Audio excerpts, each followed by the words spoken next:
there, everyone. Good afternoon. This is Dr. Gwen. It is Monday afternoon. I am so happy that I am able to be here with you today, and hopefully that I will be seeing more of you coming on here live so that we can talk about how to get results when your time is limited. It seems like time is such a scarce commodity for so many people these days. And isn't it weird, because we have all of these technology items which are supposed to be time savers, but in essence what we have found ourselves doing is losing time, even in the face of having all of these technological toys and tools that are supposed to help us to be more productive. So today, what do you do when you don't have enough time?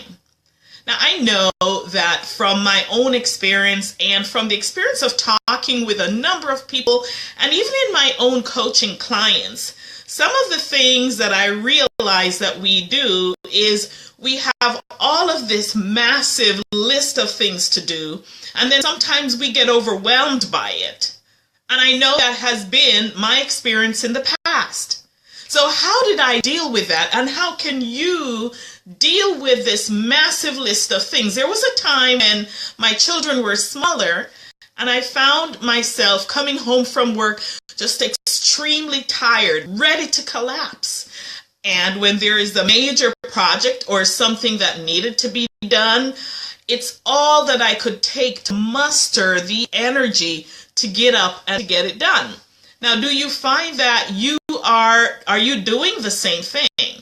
Are you a mom, perhaps, with small kids, that when you come home, you have to prepare meals for your children, get them all tucked in, probably read them a story or have your worships with them, whatever you do as your bedtime routine, and then you just can't wait to put the kids to bed so you can finally collapse?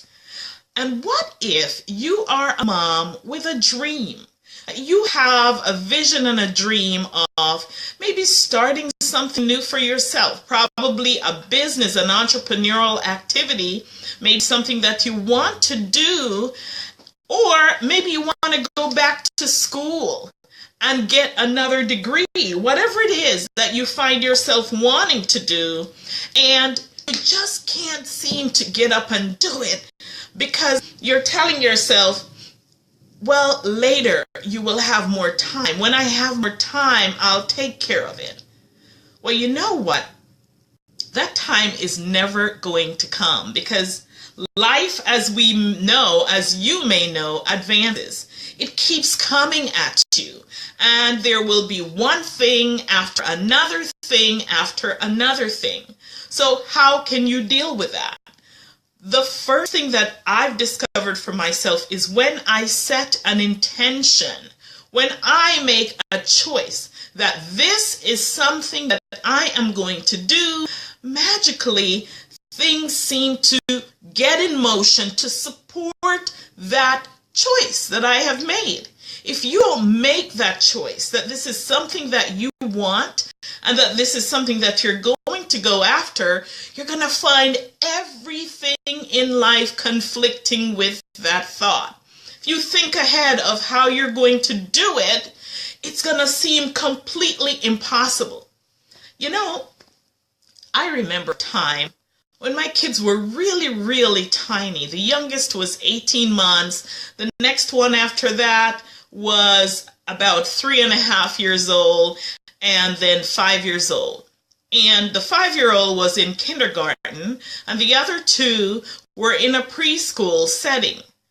And I recall getting up at 4 a.m. in the mornings, fixing a hot breakfast and preparing a hot lunch, and then finally driving 45 minutes. There I am, driving 45 minutes in the mad rush of the morning, working to get my daughter up to her school, because it was a private school, there was no school buses, and then driving back 45 minutes in the opposite direction to drop off my other two and to head to work. And then after that event, when school was out, driving to pick those two up, driving 45 minutes to go get her, and 45 minutes back. I tell you what, I used to put over 100 miles in one day on my vehicle. Now, looking back at that experience, I thought, how in the world? I must have been crazy. How did I do that? But you know what was interesting is that while I was in the moment, I didn't think, how did I do it? I just knew I had to do it. I set that intention and it happened. Everything supported me going there. Now, if I were to do that today, my first thought would be, oh my gosh, I can't do it. That's a lot. But you know what I have found is setting that intention and saying this is something that I'm going to go after and making up your mind to do it suddenly, as I said, produces an opening so that it's much freer for you. So, do you want to start a little business on the side? Do you want to go back to school? What do you want to do? Are you an entrepreneur? Do you want to take on writing a book, finishing a book so that you can highlight your services so other people can understand much better what you have to offer? Is that what it is? The other thing is we sometimes take this all or nothing approach. I know I love a huge block of time when I can sit down uninterrupted and I can work on what I need to work on. And I have a timer here on my laptop that's going to go off in a minute because I set it so that I can do some work. So let me just turn that off so that it doesn't alarm and interfere with you. So I set this block of time that I love to do my work in. And I will work and work and work. But you know, sometimes the reality is that you don't have that block of time. For example, if you're a mom with small kids or even kids in school and you work full time, right? You don't probably have a huge block of time. So what do? Do you sit down and think about what could have been? If you do that, then that day is going to turn into weeks, is going to turn into months, to years, and decades, and 10 years later, you will not have started that thing. So I'm going to share with you one tip that I think is going to help you to be able to stay in production when your time is limited. And this is the tip that I have for you. Block out 10 to 15 minutes of time every day. It's not a huge amount of time. And what that will do is it will supercharge your energy because you're not feeling like you have to come home and work for another 3 or 4 hours necessarily. Now, if you can do that, then do that. Because sometimes I believe we have to make sacrifices to get to what we really want. And that sacrifice, however, shouldn't come at the expense of your health. Because if you don't have your health, you really don't have anything at all. You can't enjoy the money. You can't enjoy the good times. You can't enjoy anything if your health is in jeopardy. So block it off 10 to 15 minutes. If you can block more off, do it. And make that a dedicated time when you sit to work on that activity. Now, there is a way that I tend to do this. You know, when I block off the time, what I work to do is to set my timer, like I did just now, but I do a timer for 90 minutes at a time. So when it goes off, I know I need to take a break and revive and refresh myself.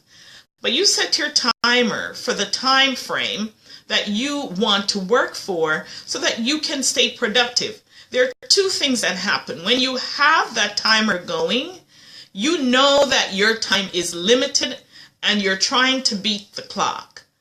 Then number two, as I said earlier, it works psychologically because you know it's not a huge block of time that you have to work on, and so you probably would be more intentional about the use of your time during that time frame.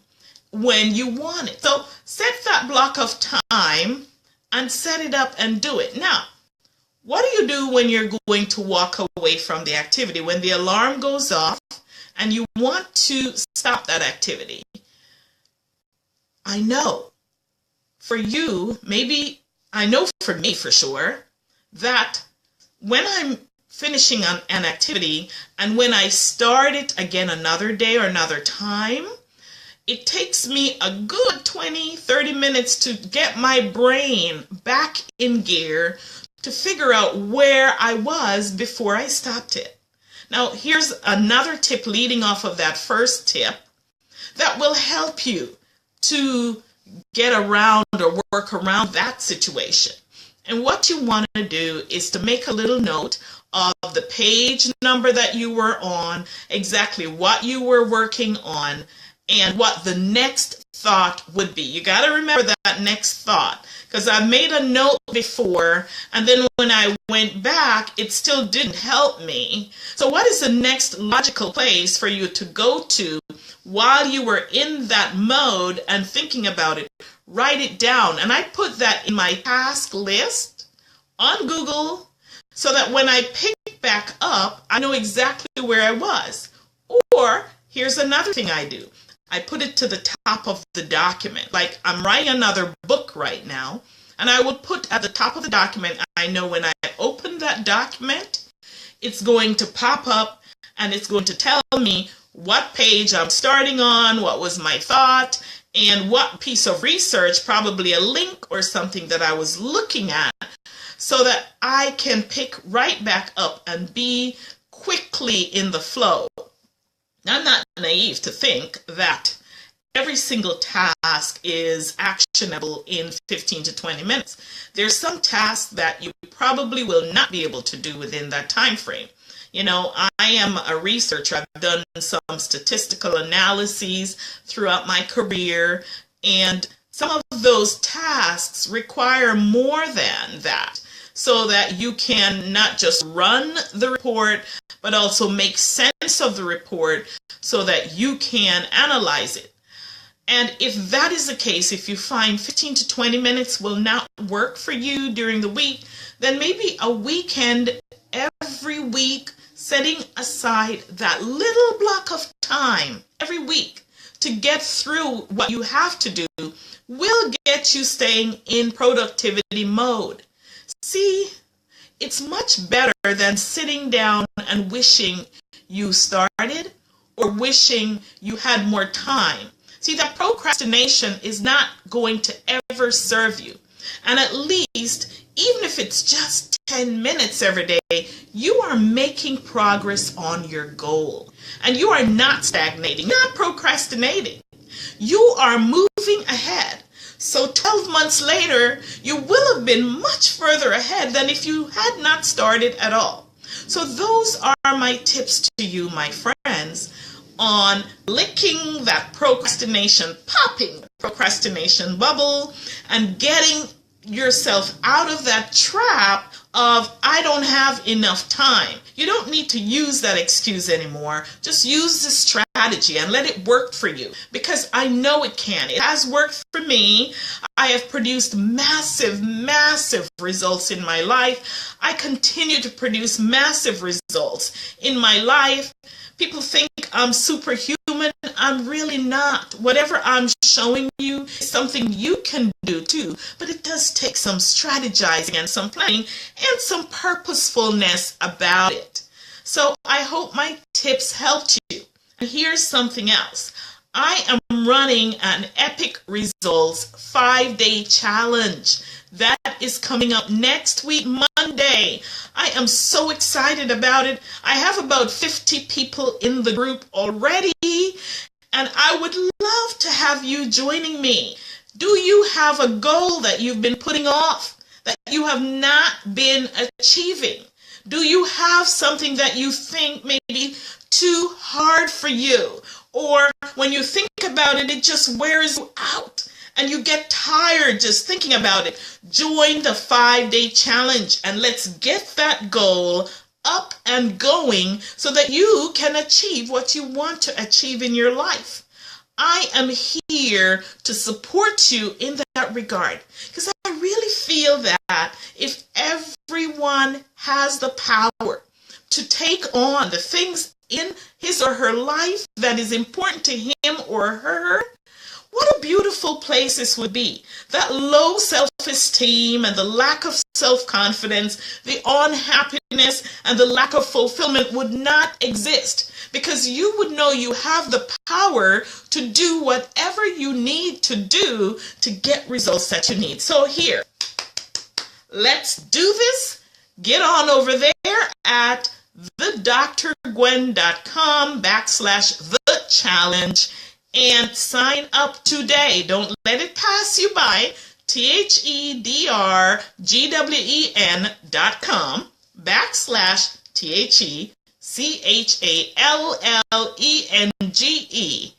thedrgwen.com, the challenge, and I hope to see you on the Epic Results Challenge. It will be fun, it will be supportive, we will be doing this in a group setting, and you, my friends, will tackle one big goal, maybe one small goal, whatever that goal is that you've been putting off, and you'll get that done within a week, and you will start building incrementally on your own success, so you have the resources, the strength, and the confidence to take this on your own and to produce results. Once again, this is Dr. Gwen, transforming lives